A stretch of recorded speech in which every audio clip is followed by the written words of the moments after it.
जे उबाठाचे उमेदवार होऊ पाहत आहे त्यांनी साईबाबांची शपथ घेतली। ते साईबाबा संस्थांचे कार्यकारी अधिकारी होते। साईबाबाच्या कृपेने ते 5 वर्ष खासदार होते शिवसेनेचे। ह्या शिवसैनिकांच्या बळावर त्यांचं स्वतःचं काही कर्तृत्व नव्हतं।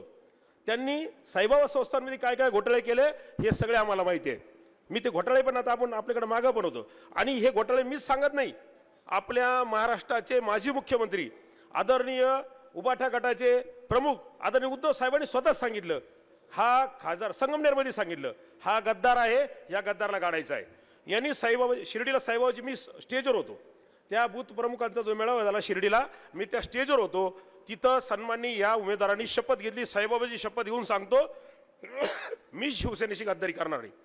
आणि त्यांनी दुसऱ्या तिसऱ्या दिवशी शिवसेनेशी गद्दारी केली। खरंच एका गोष्टीचं कौतुक वाटतं की गद्दार माणसं लाज नाही, लज्जा नाही, शरम नाही आणि सगळीकडे दार ठोकत फिरतायत। आपलाही दार ठोकण्याचा प्रयत्न करत होते, मी पहिलं सापडून दिलं, गेट आउट, इकडे नाही सांगा।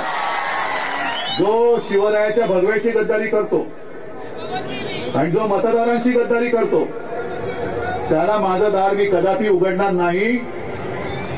माझ्याकडे एवढे सगळे मर्द असताना एक गद्दार राहिला काय गेला काय मला काय फरक नाही पडत।